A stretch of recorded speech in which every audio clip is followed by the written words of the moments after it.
ये कोई आम मंदिर नहीं, ये धरती पर स्वर्ग का वो दरवाजा है जहां विज्ञान भी आकर मौन हो जाता है।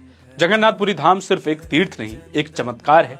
और आज हम आपको बताएंगे इस मंदिर के वो 7 रहस्य जो आज तक विज्ञान भी नहीं सुलझा पाया। पहला रहस्य, उल्टी दिशा में लहराता झंडा। जगन्नाथ मंदिर के शिखर पर हर दिन फहराया जाने वाला झंडा हमेशा हवा के विपरीत दिशा में लहराता है। क्यों?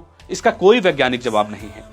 और हैरानी की बात, इसे बिना किसी सुरक्षा के चढ़कर बदला जाता है, वो भी हर रोज। यदि एक दिन भी मंदिर का झंडा नहीं बदला गया तो सीधे 18 सालों के लिए मंदिर बंद कर दिया जाएगा। दूसरा रहस्य यह है कि यहाँ खाना अलग तरीके से पकता है। मंदिर में प्रसाद 7 बर्तनों में से एक दूसरे के ऊपर पकाया जाता है, लेकिन ऊपर वाला बर्तन सबसे पहले पक जाता है। नीचे आग होती है, फिर भी ऊपर का खाना पहले कैसे पकता है, ये आज तक बड़े से बड़े विद्वानों की समझ से बाहर है। तीसरा रहस्य यह है कि मंदिर के ऊपर से कोई विमान नहीं उड़ता और ना ही कोई पक्षी उड़ता। क्या ये भगवान की शक्ति है या कुछ और? चौथा रहस्य, सुदर्शन चक्र का वो चमत्कार है, चाहे आप मंदिर को किसी भी तरफ से देखें, चक्र हमेशा सामने से ही दिखाई देता है। ऐसा ऑप्टिकल परफेक्शन दुनिया में कहीं और नहीं दिखता। पांचवा रहस्य, जैसे ही आप सिंह द्वार से मंदिर में प्रवेश करते हैं, समुद्र की तेज लहरों की आवाज अचानक शून्य हो जाती है, लेकिन जैसे ही एक कदम बाहर आएंगे वही आवाज आपको दोबारा सुनाई देने लगेगी। क्या ये वास्तुकला है या कोई अलौकिक शक्ति? छठवां रहस्य यह है कि इस मंदिर में हवा भी उल्टी दिशा में चलती है। सामान्यतः दिन में हवा समुद्र से जमीन की तरफ बहती है, लेकिन पुरी में यह पैटर्न उल्टा है। दिन में हवा समुद्र की ओर और रात में मंदिर की ओर।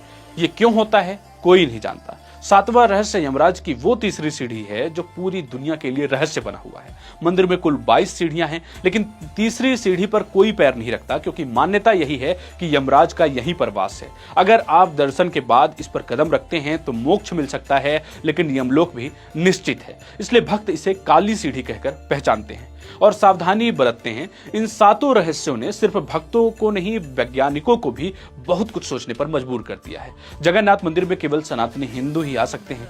यही वजह है कि मंदिर में पूर्व प्रधानमंत्री इंदिरा गांधी को भी आने की इजाजत नहीं दी गई थी। मान्यता के अनुसार इस मंदिर में भगवान श्री कृष्ण ने अपने देह का त्याग किया था और शरीर के एक हिस्से को छोड़कर उनका पूरा देह यहीं पर पंचतत्व में विलीन हुआ।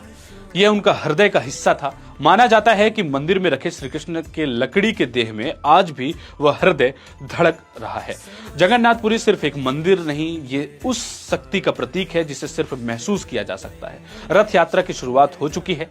आइए इस बार इन चमत्कारों को अपनी आंखों से देखिए और आस्था को फिर से जी लीजिए। वीडियो पसंद आया हो तो शेयर जरूर कीजिए, क्योंकि ये सिर्फ जानकारी नहीं, ये हमारे और आपके सनातन संस्कृति की दिव्यता है।